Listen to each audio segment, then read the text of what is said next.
வணக்கம். ஆகாஷ்வாணி புதுச்சேரி மாநிலச் செய்திகள் வாசிப்பவர் மலர்விழி.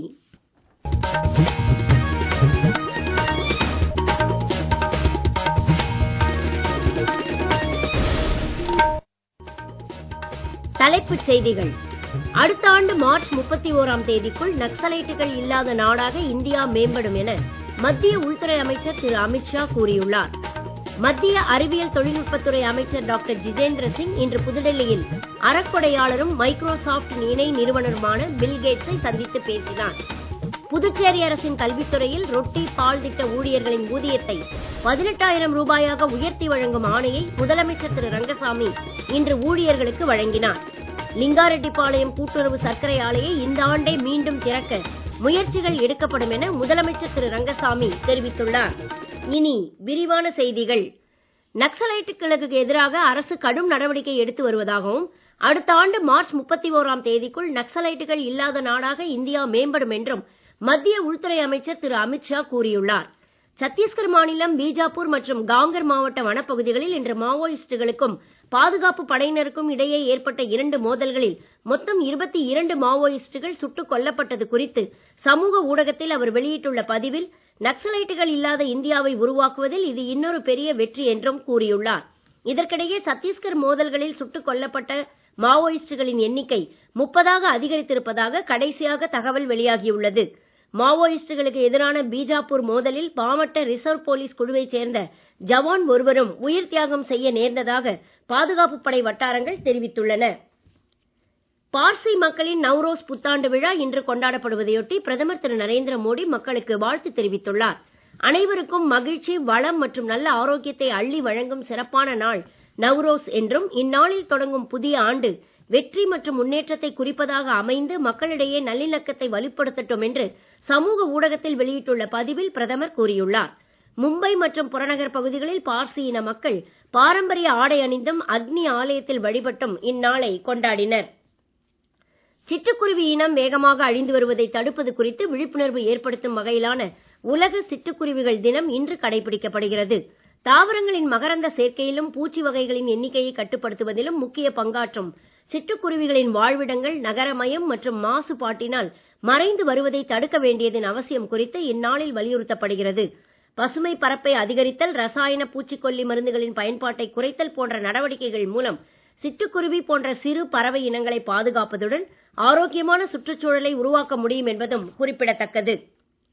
ஒவ்வொருவரும் மகிழ்ச்சியாக வாழ வேண்டியதன் அவசியத்தை வலியுறுத்தும் சர்வதேச உவகை தினம் பரஸ்பர பகிர்வு மற்றும் அக்கறை மூலம் மகிழ்ச்சி என்ற கருப்பொருள் அடிப்படையில் உலகம் முழுவதும் இன்று கடைபிடிக்கப்படுகிறது.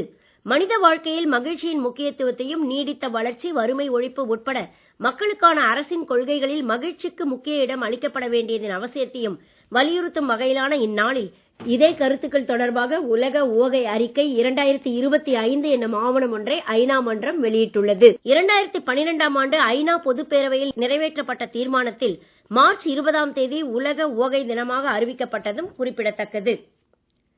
ராணுவ வீரர்கள் மற்றும் அவர்தம் குடும்பத்தினரின் சிறப்பு மனநல தேவைகளை பூர்த்தி செய்யும் வகையிலான பயிற்சி மற்றும் ஆராய்ச்சி பணிகளில் ஒத்துழைப்பது குறித்து முப்படைகளுக்கு இடையிலான மருத்துவ சேவைகள் அமைப்பு நிம்ஹான்ஸ் என்னும் தேசிய மனநல கழகத்துடன் புரிந்துணர்வு ஒப்பந்தம் செய்து கொண்டுள்ளது. முப்படைகளுக்கு இடையிலான மருத்துவ சேவைகள் அமைப்பின் தலைமை இயக்குனர் வைஸ் அட்மிரல் ஆர்த்தி சரின், நிம்ஹான்ஸ் இயக்குனர் டாக்டர் பிரதிமா மூர்த்தி ஆகியோர் புதுடெல்லியில் இன்று இந்த ஒப்பந்தத்தில் கையெழுத்திட்டனர். மத்திய அறிவியல் தொழில்நுட்பத்துறை அமைச்சர் டாக்டர் ஜிதேந்திர சிங் இன்று புதுடெல்லியில் அறக்கொடையாளரும் மைக்ரோசாப்ட் இணை நிறுவனருமான பில்கேட்ஸை சந்தித்து பேசினார். உயிரி உற்பத்தி உட்பட இந்தியாவின் புதுமையாக்க துறைகளில் தனியார் துறை மற்றும் ஸ்டார்ட் அப் நிறுவனங்களின் பங்கேற்பை விரிவாக்கம் செய்வது குறித்து இந்த சந்திப்பின் போது முக்கியமாக விவாதிக்கப்பட்டது. புதிய தடுப்பூசிகளை உருவாக்குவதில் இந்தியா முன்னிலையில் இருப்பதை பில்கேட்ஸ் பாராட்டினார். காசநோய், மலேரியா போன்ற நோய்களை ஒழிப்பதில் இந்தியாவின் முயற்சிகளை ஆதரிக்க அவர் ஆர்வம் வெளியிட்டார். நீங்கள் கேட்டுக்கொண்டிருப்பது மாநில செய்திகள். ஆகாஷ்வாணி செய்திகளை நேயர்கள் உடனுக்குடன் தெரிந்து கொள்ள எமது புதுச்சேரி மண்டல செய்திப் பிரிவின் சமூக ஊடகங்களான @airnewspuduwai என்ற எக்ஸ் பக்கத்தையும், all India radio news Puducherry என்ற Facebook பக்கத்தையும், @RNU புதுச்சேரி என்ற யூடியூப் சேனலையும் அணுகலாம்.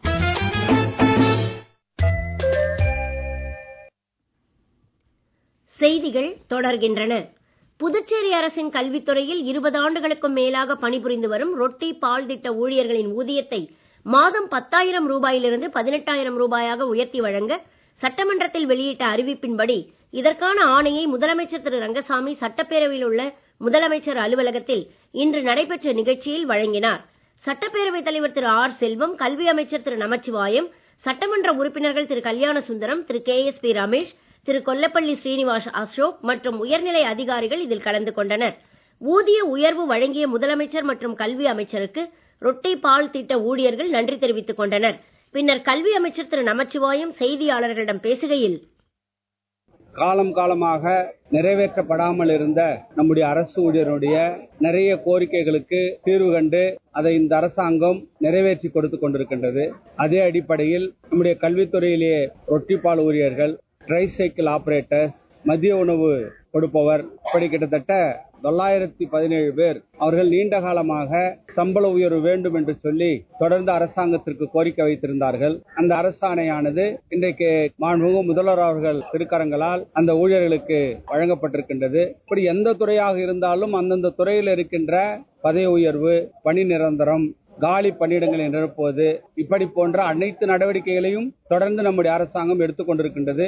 இன்னும் ஒரு வார காலத்திற்குள்ளாக TGT என்ற பயிற்சி பெற்ற பட்டதாரி ஆசிரியர்கள் கிட்டத்தட்ட ஒரு 200 பேருக்கு பணி நியமன ஆணை வழங்கப்பட இருக்கின்றது. புதுச்சேரியில் மூடப்பட்ட நிலையில் உள்ள லிங்காரெட்டிப்பாளையம் கூட்டுறவு சர்க்கரை ஆலையை மீண்டும் செயல்படுத்த அரசால் நியமிக்கப்பட்ட ஆலோசகர் மூலம் அறிக்கை பெறப்பட்டுள்ளதாகவும் இந்த ஆண்டே ஆலையை திறக்க முயற்சிகள் எடுக்கப்படும் என்றும் முதலமைச்சர் திரு ரங்கசாமி கூறியுள்ளார். ஆலை மூடப்பட்டுள்ளதால் விவசாயிகள் மற்றும் தொழிலாளர்கள் மிகுந்த சிரமங்களுக்கு ஆளாகி இருப்பதாக இன்று சட்டப்பேரவையில் நியமன உறுப்பினர் திரு அசோக் பாபு உட்பட பல்வேறு உறுப்பினர்கள் கேள்வி நேரத்தில் கூறியபோது முதலமைச்சர் இவ்வாறு பதிலளித்தார். மாநில உள்துறை அமைச்சர் திரு நமச்சிவாயம் மற்றொரு கேள்விக்கு பதிலளிக்கையில், சுதேசி, பாரதி மற்றும் ரோடியர் பஞ்சாலை பகுதிகளை எப்படி பயன்படுத்தலாம் என்பது குறித்து ஜவுளி ஆராய்ச்சி கழக அறிக்கையின்படி நடவடிக்கை எடுக்குமாறு துணைநிலை ஆளுநர் கூறியிருப்பதாகவும் இந்த அறிக்கை விரைவில் கிடைக்கும் என்றும் கூறினார்.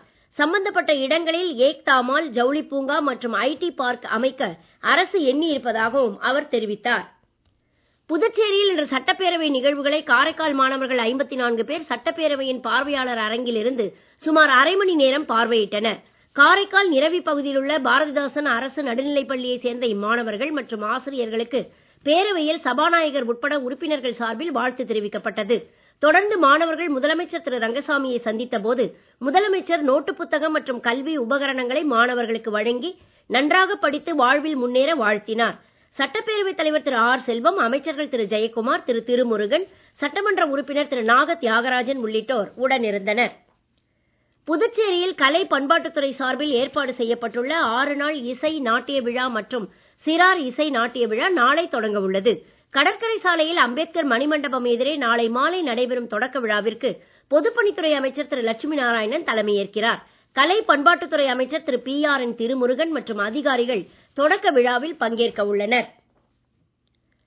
ஏனாமில் கனக்காலபேட்டா பகுதியில் உள்ள குப்பை கிடங்கில் குப்பைகளை கொட்டக்கூடாது என அப்பகுதி மக்கள் எதிர்ப்பு தெரிவித்ததை தொடர்ந்து மாற்று இடம் தேர்ந்தெடுக்கப்படாமல் நகரப் பகுதியில் துப்புரவு நிலவரம் மோசமாகி வருவதை அரசின் கவனத்திற்கு கொண்டு வரும் வகையில் அஇஅதிமுகவின் ஏனாம் பிரிவினர் ஏனாமில் நாளை அமைதி வழி கடையடைப்பு போராட்டம் அறிவித்துள்ளனர்.